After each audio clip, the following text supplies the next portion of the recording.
गायत्री महामंत्र दुनिया का सबसे छोटा किंतु सारगर्भित धर्मशास्त्र है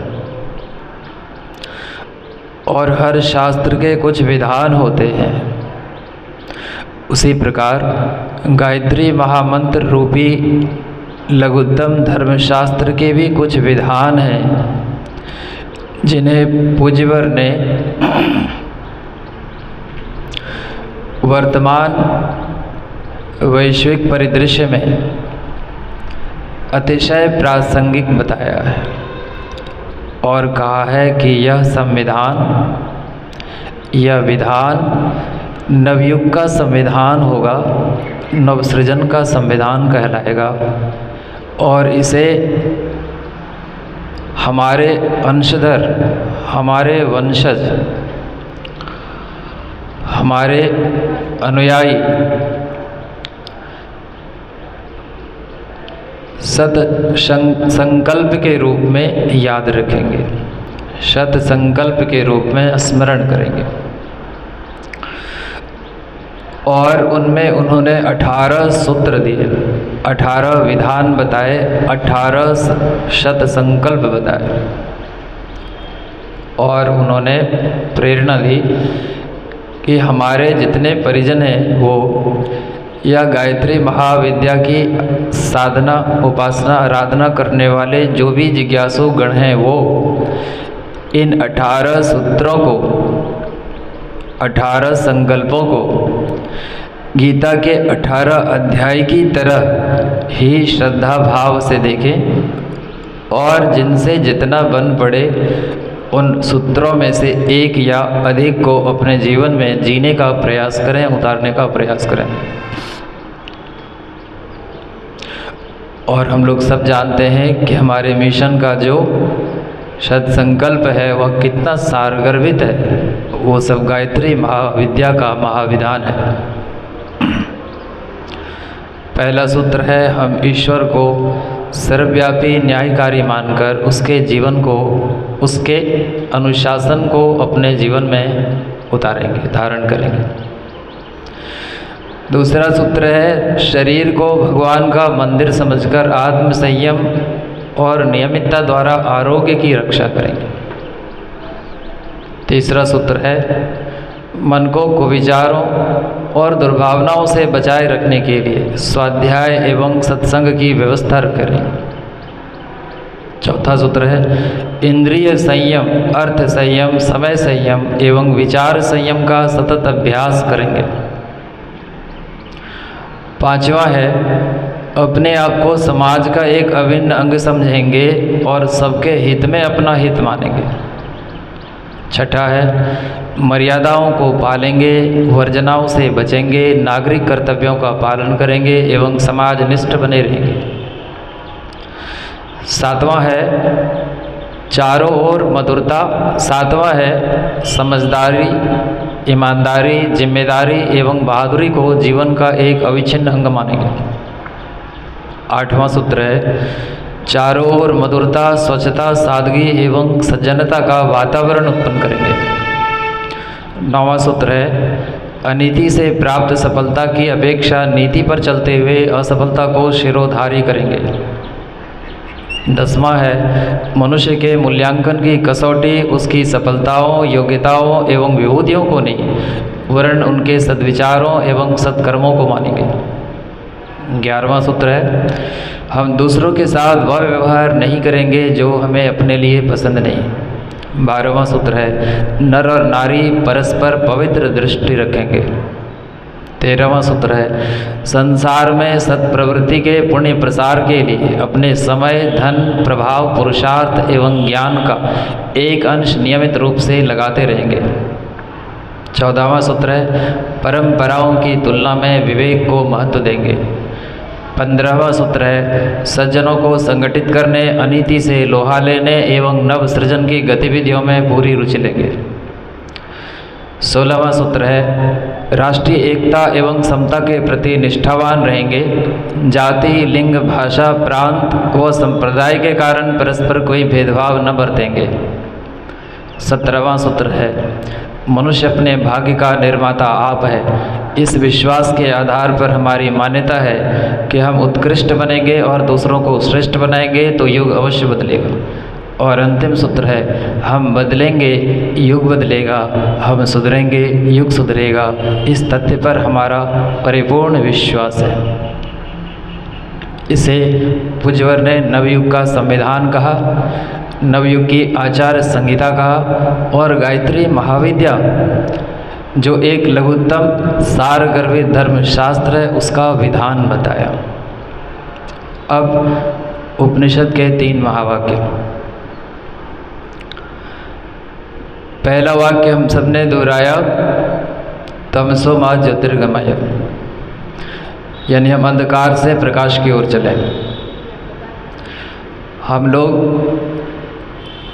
इतनी समझ तो जरूर रखते हैं कि ऋषि का इंडिकेशन यह नहीं होगा कि आप बंद कमरे में, अंधेरे कमरे में हैं और बाहर निकलिए तो प्रकाश में आप आ जाएंगे, या कमरे का बल्ब, कमरे का लाइट आप ऑन कर दीजिए तो आप प्रकाश महसूस करेंगे। ये छोटा, ये ऊंचा और बचकाना उनका निर्देश नहीं हो सकता।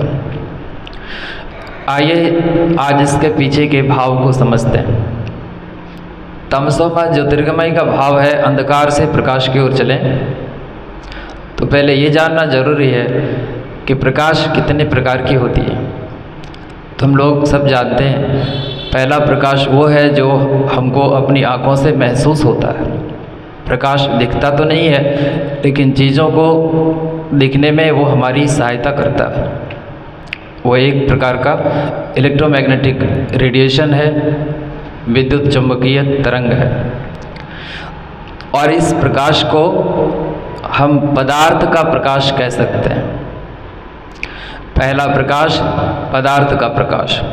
दूसरा प्रकाश होता है प्राणों का प्रकाश, जिससे हमारे विभिन्न चक्रों के, विभिन्न दलों के कमल निर्मित होते हैं।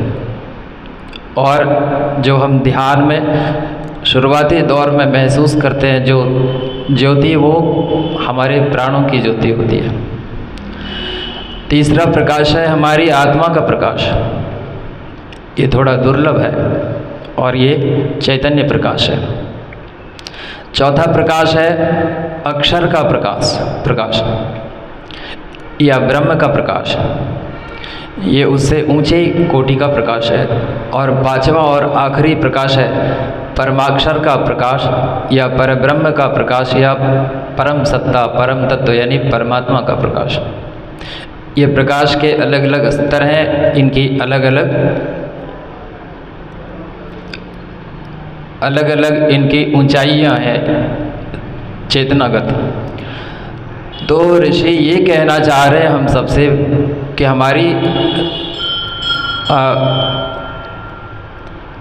हमारा प्रयास ऐसा हो, हमारी साधना ऐसी हो, हमारी उपासना ऐसी हो कि हम पदार्थ के प्रकाश से, सर्वप्रथम अंधकार से पदार्थ के प्रकाश की ओर, उससे प्राणों के प्रकाश की ओर, उससे आत्मा, फिर अक्षर और फिर परमाक्षर प्रकाश की अंतिम जो अवस्था है, जो चरम शिखर है, उस तक हमारी यात्रा हो। ये मानव जीवन का परम पुरुषार्थ है, परम लक्ष्य है। ये था पहला सूत्र।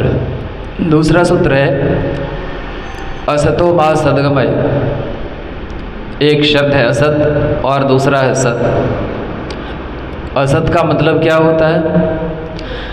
असत का मतलब होता है जो जैसा है उसको अगर आप वैसा नहीं समझ रहे हैं तो ये असत बात हुई, ये असत तत्व हुआ।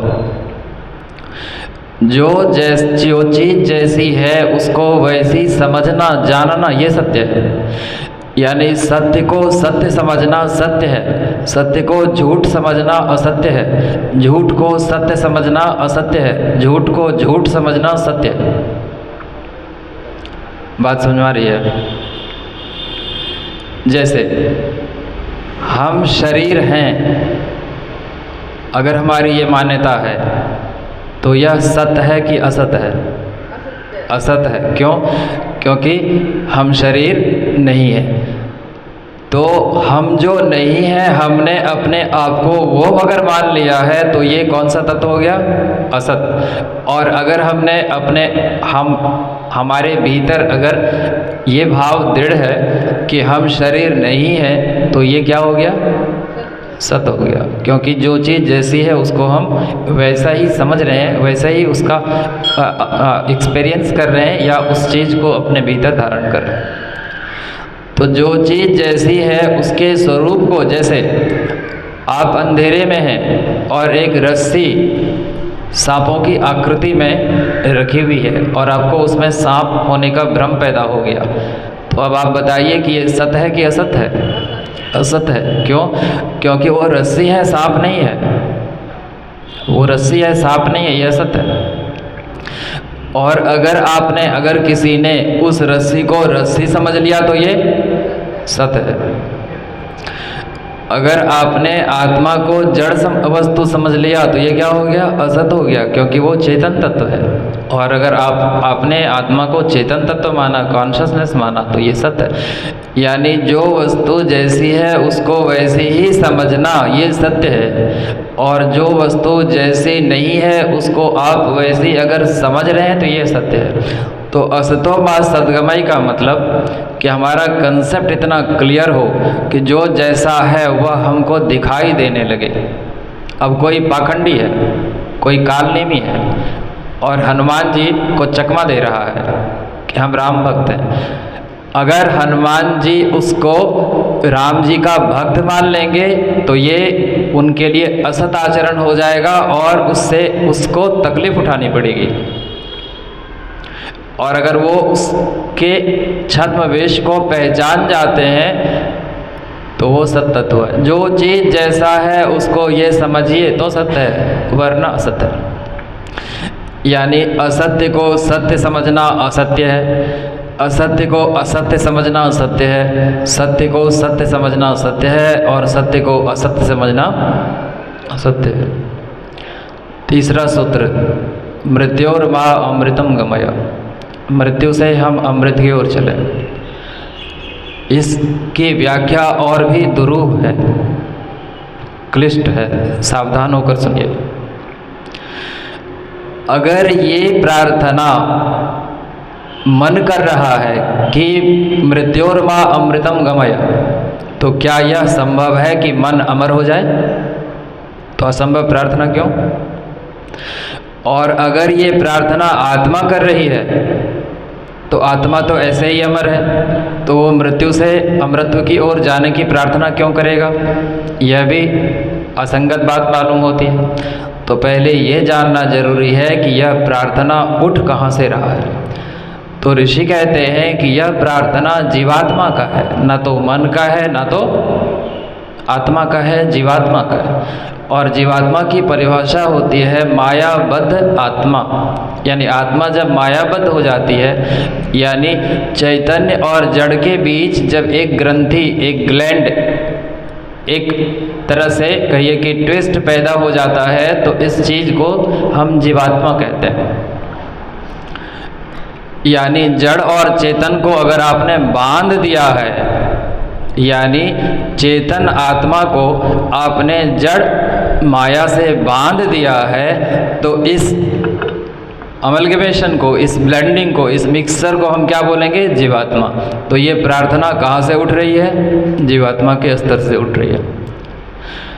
गोस्वामी तुलसीदास जी ने लिखा, ईश्वर अंश जीव अविनाशी, चेतन अमल सहज सुख राशि, सो माया बस भयो गुसाई, बंध्यो कीर मरकट की नाई। यानी जड़ चेतन ग्रंथि ने पड़ गई, यद्यपि मृषा छूटत कठिनाई। यानी भाव इसका है कि जड़ और चेतन की एक ग्रंथि बन गई है, एक अटैचमेंट हो गया है, एक लिंक हो गया है, और इसी को हम लोग बंधन कहते हैं। ये बंधन जो हम लोग कहते हैं, ये बंधन का मतलब हो गया चेतन और जड़ के बीच एक बंधन पैदा हो गया है।